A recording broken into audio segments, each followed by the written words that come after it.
Hello friends, welcome back to my channel. Today I am telling you a story. A kind elephant. Once upon a time in a jungle lived a happy elephant. He was very kind and caring. One day the elephant saw a little boy crying. It went to a boy and asked, "Why you are crying?"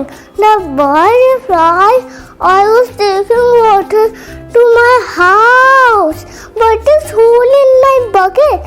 So how I take water in my house?" The kind elephant thought a plan.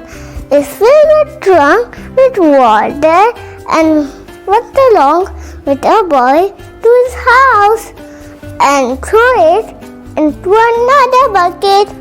The boy was very happy and gave lots of bananas elephant to eat. A moral of a story: always be helpful. Thank you. Bye bye.